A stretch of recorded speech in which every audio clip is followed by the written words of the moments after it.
Hernán, si me coloco un superaclarante en una base 6 sin proceso, ¿queda muy naranja? La respuesta es sí, y tiene que quedar naranja. Esta lógica arranca desde el entendimiento de lo que es lo que hace el superaclarante. Entendiendo lo que son los fondos de decoloración, entendiendo lo que son los principios de la colorimetría. Permiso. Hola, Estefanía, ¿cómo estás? Buen día. Entendiendo los principios de la colorimetría, vamos a abarcar un aspecto muy importante, que tiene que ver con lo siguiente. Los fondos en decoloración o los fondos de aclarado en bases oscuras siempre son y serán rojos barra naranja. Naranja. Bien, ahí lo tenemos bien segmentado. Esto puede suceder en bases de 1 a 7. Esto es importante. ¿Por qué? Porque del 1, y lo vamos a señalar, al 5, tengo mucho más, y esto para que se entienda, más rojo. Bien, le vamos a la explicación técnica. Y del 6 al 7 me voy a encontrar con más naranja. Bien, hasta acá lo que son los fondos. Vamos a escribir los fondos. Técnicamente lo que sucede acá es que un superaclarante o un aclarante no deja de ser un tinte, es un tinte tradicional. Recuerden que el superaclarante o el aclarante se fabrica, se inventa para que las bases, que son claras, 7, base 8, personas que tienen bases de color claras, puedan tener un aclarado sin decoloración. Hasta acá está claro esto es importante, porque el superaclarante no es más que un tinte con mayor fuerza de aclarado. Entendiendo esta cuestión, tenemos que ver dónde lo aplicamos para ver qué resultados obtengo. Si aplico un superaclarante, un aclarante en una base natural oscura, base 1, base 2, base 3, base 4, base 5, base 6, está bien que mi reflejo subyacente quede rojo o naranja. Lógico, porque mi fondo de aclarado tiene un límite y esto es demasiado importante para que lo comprendamos. Si yo quiero trabajar una base 1, 2, 3, 4, 5, 6 y obtener un tono rubio, tengo que decolorar. No tengo otra opción, porque la saturación en base al porcentaje de melanina que tengo en esas bases de 1 a 6 son más oscuras. Entonces, cuando busco aclararlas, si tengo un límite en el aclarado, como en el super aclarante o aclarante, seguramente mi fondo más claro puede ser de un 7, que se va a ver bien naranja. Por eso es que la respuesta a la pregunta que me hacen es, sí, claro, te va a quedar naranja y es normal y te tiene que quedar naranja. Ahora, ¿cómo evito yo que me quede naranja si trabajo un aclarante o un superaclarante? No tengo muchas variables. Me va a quedar naranja, me va a quedar cobrizo. Porque el aclarante, a diferencia de un tinte, tiene mucho más factor de aclarado y menos depósito de pigmento. Entonces, me va a desvelar o revelar más el fondo y no va a depositar tanto pigmento, ya que esa es su función. A tal caso, si tengo una base natural 1, 2, 3, 4, 5 o 6, lo que tengo que pensar es cuál es mi objetivo. Si es marrón, simplemente veo desde dónde parto y hacia dónde voy. En este caso, la pregunta que me hacen es si tengo una base natural número 6 y quiero aclararla, si mi objetivo es hacer un tono amarronado, morena iluminada, un tono caramelo, un tono que sea marrón claro, tengo que pasar de un 6 seguramente a un 7, un solo nivel en escala de color. En ese caso, trabajando los contracolores, si estoy en un 6 y quiero una altura 7 que no quede tan naranja, puedo trabajar 7 natural más 7,1 o 7,11, si lo quiero medianamente normal, si lo quiero cálido pero a la vez nivelado. Ahora, si lo quiero totalmente controlado en la gestión de aclarado, simplemente en la base 6, natural, sin procesos, aplico un 7,1 o un 7,11. El coma 1, el coma 11 son pigmentos cenizas que neutralizan el fondo anaranjado. Entonces eso va a ser conveniente para poder neutralizar dicho fondo. De esa manera voy a pasar de un 6 a un 7 fácilmente con agua de 20 volúmenes para darme ese pico en aclarado que busco sin desestabilizar mucho el tono, ya que solamente hay un solo nivel de color que los diferencia entre el 6 y el 7. Del 6 al 7, 20 volúmenes, 7,1 o 7,11. Si aplico 7,1, mi nivel de color va a ser frío, estable, normal. Si aplico 7,11, mi nivel de color va a ser sumamente frío porque hay doble carga de azul, que van a utilizar el naranja del 6, dándome un efecto más marrón, más neutro. Hasta acá color normal. Ahora, si busco escalar del 6 a un punto de aclarado más alto, voy a tener que pensar automáticamente en trabajar sí o sí decoloración. No barrido, decoloración. Recuerden que la diferencia entre barrido y decoloración es la dilución, en cómo se mezclan las proporciones de peróxido y de polvo de colorante. Entendiendo esta cuestión técnica, se me hace el camino mucho más fácil. Porque si tengo un 6 y quiero un 8, automáticamente tengo que pensar de que ya tengo que decolorarlo, por el nivel de aclarado que ejerce eso. Ahora, Hernán, ¿yo puedo aplicar un 8.1 en una base 6 a 30 volúmenes? Sí, claro, podés hacerlo. Vas a pasar de un 6 a un 8. Pero tu color subyacente no va a tener el fondo realmente de 8. Esto es muy importante que lo comprendamos y que nos detengamos acá para entender cómo funcionan los fondos de aclarado. Si yo tengo un 6, que es un rubio oscuro, y paso un 8 con un 8.1, un 8.11, voy a llegar a un 8 técnicamente de color, pero el nivel subyacente de tono no va a ser propiamente hecho como el de una decoloración a fondo 8. Se va a ver con un matiz de 8, cobrizo ligeramente rubio, porque estoy aplicando un tinte. Entonces, si quiero mayor extracción de melanina, voy a tener que decolorar si lo quiero pura y exclusivamente en fondo 8. ¿Está claro esto? Son las diferencias entre desarrollo de un tinte y decoloración. En ambos efectos obtengo un 8 de fondo, pero con diferentes efectos. Si aplico un 8.1 o un 8.11 en una base 6 a 30 volúmenes, llego a un 8, pero con niveles subyacentes menos claros, con niveles subyacentes de aporte de matiz, ya que estoy aplicando un tinte. En cambio, si decoloro, limpio la melanina y me queda automáticamente el fondo puro, que es dorado, es amarillo. Importante que reconozcamos ambas diferencias. Volviendo a este principio, ¿cómo tengo que trabajar yo el superaclarante? Cuando tu base de color, cuando tu clienta viene con una base 7 o base 8 naturales, personas que tienen esos colores rubios naturales, irlandesas, polacas, noruegas, gente rubia, ahí puedo usar el superaclarante. Pero jamás, bajo ningún punto de vista, como un tinte formal. ¿Por qué? Porque el superaclarante trabaja con otro peróxido a nivel de oxidación. Trabaja con 30 o con 40 volúmenes. Entonces me va a servir para hacer unas highlights, para dar un formato de iluminación, para dar contraste. Si yo quiero evitar una decoloración en una base 7, en una base 8 natural, puedo utilizar banda térmica, papel aluminio y utilizar el superaclarante a 40 volúmenes. Esto eleva el pico de aclarado. Como parto de una base natural más clara, me da la condición de aclarado naturalmente, pero entendiendo que tengo límites. Siempre atención a eso. Si estoy partiendo de una base 7 o base 8, mi nivel máximo de aclarado puede ser un 9, siempre con connotación de aporte de tinte, porque el superaclarante aclara y aporta color. Importante eso, no va a servir para cubrir canas, no va a servir para hacer un color global, porque me van a quedar diferencias, ya que su potencia a nivel exotérmica se da con los papeles, con los elementos de papel, banda térmica o aluminio. Por favor, importante esto. Entendiendo esta cuestión, sé que no voy a usar el superaclarante ni el aclarante para las canas, ni para hacer un cambio de color global, simplemente para dar contraste de tono. ¿Ok? Bien, si yo quiero algo rubio, simplemente decoloro y después aporto el matiz con el tinte a 10 volúmenes. Voy a responder algunas preguntitas para poder hacer una conexión con la comunidad y poder responder alguna duda que tengan.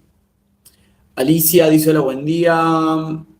Para borrar el tono cobrizo naranja sin colocar, ¿qué se puede hacer? Alicia, si vos tenés un tono cobrizo o un tono rojizo, lo tenés que neutralizar. Si tu fondo es cobrizo, es naranja, con un punto 1 o un punto 11, que son los de designación ceniza, vas a poder neutralizar. Y si tu fondo es rojizo, con la designación de nomenclatura verde, que en algunos tintes es punto 7, vas a poder neutralizar. Pero tenés que aplicar algo, lógico, si no, no hay neutralización. Celeste dice: supongamos que decoloré y queda naranja, ¿puedo matizar con azul antes del tinte? Podés, entendiendo que no te va a dar un gran soporte, ya que lo importante es la neutralización con el tinte y después, en último lugar, utilizar un matizador azul. Recordad que el matizador como tal solamente es un aporte parcial, que no tiene desarrollo como tal en oxidación, simplemente es un aporte de matiz que te va visualmente opacar esa connotación, pero después el que hace el trabajo final es el tinte. Con lo cual, si vos tenés un fondo cobrizo, te voy a recomendar que hagas una tonalización del fondo de aclarado con el tinte punto 1, punto 11 para neutralizar y luego complementes con lo que refiere a el matizador en shampoo o en crema azul. Después la recomendación de mantención de dicho color para tonos morena iluminada, marrones, tonos brunet y demás están íntimamente ligados a utilizarlo 1 o 2 veces por semana, no más que eso, con shampoo matizador azul o crema matizador azul. Esto es clave a la hora de mantenerlo, ya que ese matiz da soporte a largo plazo, entendiendo que el abuso, el uso constante del producto no te da beneficios. Hay que saber alternar la tonalización del shampoo y la crema matizadora azul, en ese caso, de 1 o 2 veces por semana, alternadas, distanciadas entre un día y otro, para no saturar el cabello, ya que estos productos tienen pH ácido, reduce el potencial de hidrógeno, endurece el cabello como tal, obviamente porque su pH es bajo. Entonces, la regulación es lo que te da el resultado, y el uso excesivo del producto no te da beneficios, porque el color se opaca mucho, el color se ve afectado desde la opacidad y obviamente se endurece el cabello por el nivel que tiene de pH dicho producto de mantención. Pero Celeste, que te haya quedado claro. Fernández dice, ¿cuál sería el peróxido ideal para unirlo con el superaclarante? Solo dos, Fernández. 30 volúmenes o 40 volúmenes. Así están fabricados los superaclarantes o los aclarantes. Trabajan con ese peróxido de 30 o 40 volúmenes, por lo general en diluciones un poco más altas. Si el tinte tradicionalmente lo podemos mezclar 1 por 1 o 1 por 1,5 o a veces en algunas marcas hasta 1 por 2, con los superaclarantes las diluciones tienden a ser de 1 por 3, donde dan mayor rendimiento para que utilices, con lo cual el producto rinde más, entendiendo que su objetivo es de generar contrastes en highlights y no en contraste de cobertura de canas, porque no sirven para eso. Bien, entonces es un producto que te va a rendir mucho más a la hora de utilizarlo para ese tipo de efectos en los contextos que hablé anteriormente. Bien, ¿qué más? ¿Qué más? Fernández ya está, Alicia. Bueno, Hernán, gracias a vos, Alicia. María Rubí dice, Hernán, buenos días, Dios te bendiga por compartirnos. Bueno, gracias a vos, bendiciones para vos también. Mercedes, saludos. Vanessa, hola Hernán, gracias por la información, gracias a vos. Elvia, gracias a vos también. Darío Peralta dice, buen día Hernán, al usar un peróxido de 30 o 40 ¿no sería casi similar a realizar una deco? En referencia al trabajo de cabello, no, Darío Peralta, la respuesta es no y te voy a dar un fundamento técnico del por qué no. Entendiendo, vamos a suponer que esto es un superaclarante y esto es un decolorante. El nivel de proporción en la carga de aclarado, sea etalonamina o sea amoníaco como factor de aclarado, está totalmente gestionado y regulado en un superaclarante, ya que no deja de ser un tinte que tiene que aportar pigmento, con lo cual tiene un efecto dual, un doble efecto de aclarado y de aporte de matiz. El decolorante como tal tiene mucho más carga de esos activos de aclarado, sea etalonamina o sea amoníaco. Entonces, funcionalmente, este producto está diseñado para hacer un aclarado y un aporte de tinte con menos fuerza de aclarado, y este producto está para aclarar totalmente y extraer por completo la melanina, oxidar por completo la melanina. Entonces son dos cosas sumamente diferentes. El hecho de que este producto como superaclarante o aclarante trabaje con 30 o 40 volúmenes no determina bajo ningún punto de vista que sea igual que un decolorante, ya que su nivel de porcentaje a la hora de hablar de activo de aclarado son distintos. Este tiene menos y este tiene más. Luego la activación del peróxido hace que el producto funcione, pero siempre en su potencial de aclarado, el decolorante es totalmente distinto al aclarante. Por eso justamente son dos productos diferentes para dos objetivos distintos y para contextos distintos. El decolorante es lo que tiene mayor fuerza de aclarado en toda la escala de productos que existen a la hora de aclarar el cabello. ¿Bien? Esa es la diferencia. Esto sirve para decolorar, extraer y oxidar toda la melanina posible, y esto tiene un nivel parcial de aclarado, parcial, con un aporte de pigmento. ¿Bien? Seguimos. Espero haya quedado claro, Darío Peralta. Mercedes, gracias a vos. María dice, ¿cómo trabajo con un rojo Shanghai sin que se fue? El rojo, esto es importante que lo comprendan. El rojo, y se los voy a plasmar acá. El rojo, dentro de los tintes, es el que tiene moléculas de color más grandes. Pues un color sumamente artificial. Bien, para los que no lo saben, los pigmentos se extraen de plantas. Y dentro de la formación de estos pigmentos, los rojos son los más artificiales. Entonces, cuando se hace en el laboratorio, sus pigmentos suelen ser muy grandes, ya que están elaborados artificialmente. Entonces, estos pigmentos, al ser muy grandes, tienden a tener mucha intensidad dentro de su matiz, pero menos durabilidad por lo grande que son las moléculas. Entonces, por lo general, la apertura cuticular del cabello no suele ser tan grande como para que estas moléculas penetren del todo y generen ese cambio oxidativo en la melanina. Entonces, de manera parcial. Esto penetra, obviamente hay un desarrollo, se ve, pero se lavan mucho más rápido por su tamaño. Entonces es normal que el rojo se lave a corto plazo, 15, 20, 25 días, un mes como mucho. Y el color después se ve apagado, se ve sin fuerza, lógico, pero esto es normal. Después hay marcas que tienen rojos más potentes y marcas que no lo tienen tan potente. De una u otra manera, el rojo es un color que dura menos que otros tonos en la carta de color. Bien, uno puede ayudar complementando con matizadores rojizos, sí, todo bien, todo genial. Pero eso no te va a dejar exento de que el color dure menos que otros tonos. Nunca entremos en la escala comparativa de que los rojos tengan que durar como los marrones, porque tienen dos niveles de connotación diferentes, dos moléculas distintas a la hora de hablar de tamaño y de longevidad. ¿Ok? Espero haya quedado claro. Simplemente por el tamaño de la molécula y que su desarrollo artificial es lo que determina la durabilidad.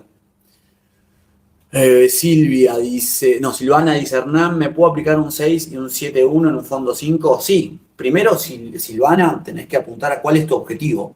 Si vos estás mezclando, miren, lo vamos a ejemplificar, para que Silvana entienda lo que está haciendo en base al desarrollo del color. Si aplico 6 más 7.1, siempre tengo que hablar en proporciones de mitad de cada uno, ¿ok? O sea, 50% de 6 y 50% de 7. En este caso estoy haciendo un 7,5. Bien. Si tu objetivo es un 7,5, dale para adelante. No hay ningún tipo de problema en ese aspecto. ¿Cómo llegamos a esto? Y miren, lo vamos a ver puntualmente acá en la calculadora para que entiendan cómo es la cuenta. 6 más 7 igual 13 dividido 2, perdón, 6,5. Acá me equivoqué yo. Te da un 6,5. Si tu objetivo, ¿ves? Ahí te sale 13. 6 más 7 te da 13. Dividido las dos tinturas te da 6.5, que es un 6,5. Bien. Si tu objetivo es 6,5, sin ningún tipo de problema lo puedes trabajar. No hay ningún factor negativo. Ahora vos tenés que entender para qué estás haciendo el 6,5. Si tu objetivo del 6,5 es tener un tono marrón que no sea ni 6 ni 7, es genial.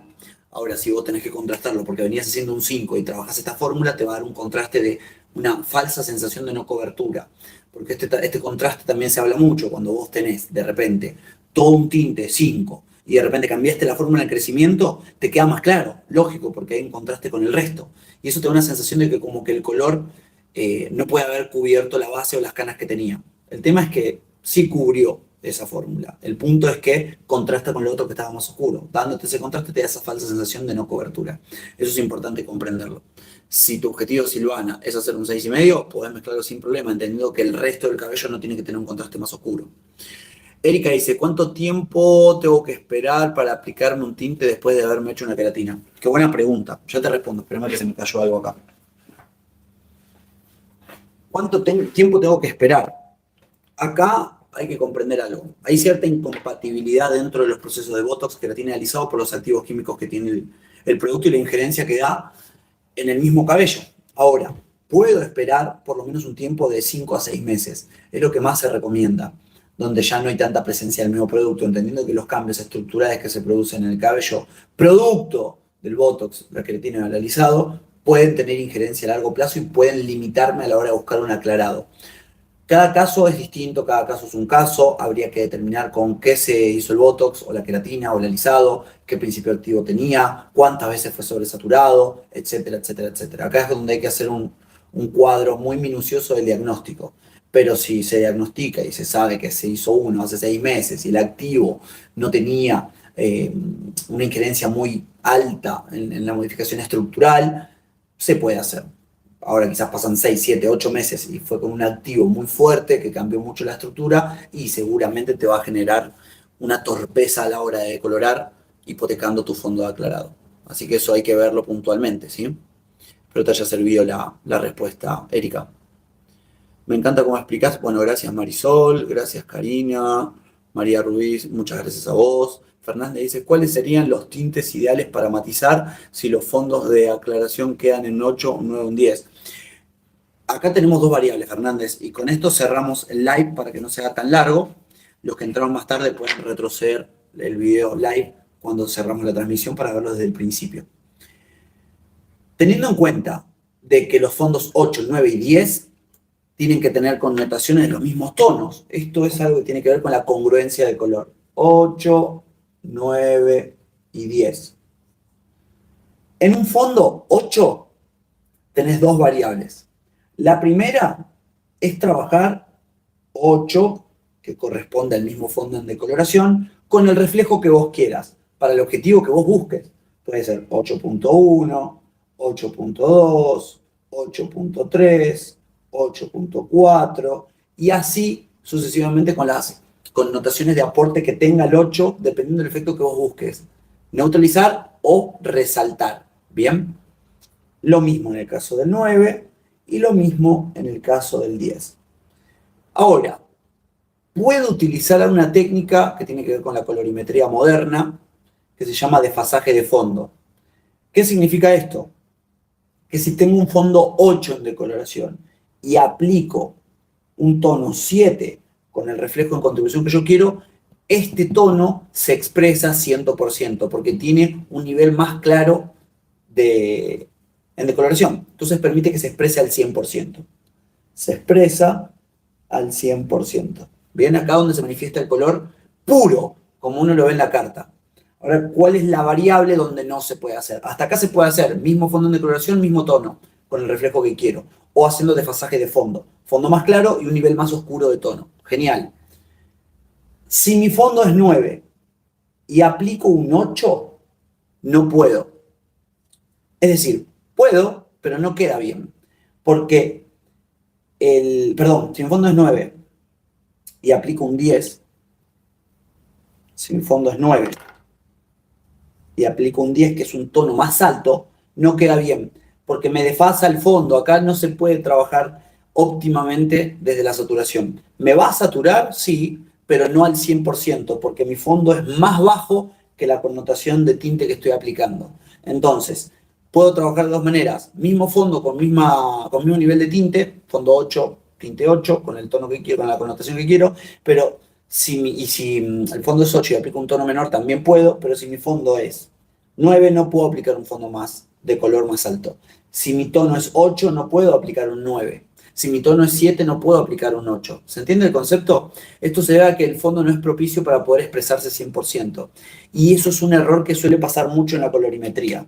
Nosotros venimos desde una enseñanza en la cual tenés que aplicar tal o cual tono para que te dé el resultado, pero no se indagó nunca profundamente, por lo menos en la vieja escuela de color, que el hecho de obtener una tonalidad solamente es consecuencia de un fondo, del complemento de dicho fondo. Entonces, si mi fondo de aclarado en decoloración es de 8, no puedo aplicar un 9. ¿Bien?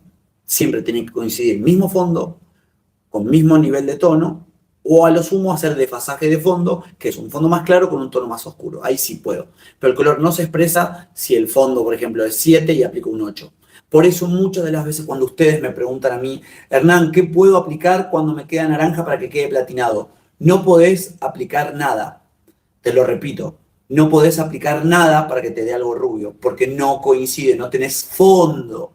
Y el fondo tiene que estar blanco como esta pared para algo ultra rubio. Si mi fondo tiene una saturación, un efecto residual de pigmento, no puedo, bajo ningún punto de vista, lograr el efecto de aclarado que quiero porque no tengo el fondo. ¿Se entiende esto? Abarcando esta cuestión técnica y abordándola desde este concepto, suena muy fácil. El problema es que a veces se trabaja por automatismo y no se contemplan estas variables que no te dan el resultado al final porque no indagaste en que necesitas fondo y te falta. Entonces muchas veces el estilista tiene miedo de seguir decolorando porque la textura está sensibilizada. Si vos sos un colorista, si vos sos una colorista que frenó la decoloración por miedo a generar una ruptura en el cabello, lo que te voy a aconsejar es que vos tengas un plan B para que le puedas decir a tu cliente, mirá, si yo no llego al fondo en decoloración deseado, no voy a poder llegar al tono que queremos, porque tu cabello no lo permite. En este caso, tengamos un plan B en vista en la carta de color, al cual podamos acceder si nuestro fondo en decoloración no llega a lo que queremos.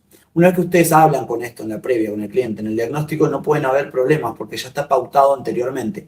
El problema es si será siempre que uno promete un tono, después no llega porque el cabello no lo permite, ahí se asusta uno frena la decoloración quieren matizar con algo que no corresponde al fondo y listo, no hay resultado. Más de uno se va a sentir identificado, porque a todo el mundo le pasó. Porque no se tienen en cuenta, no se contemplan estos conceptos, que son básicos en el color, pero que no, si no se indagan, no se habla de ello, uno no le presta atención.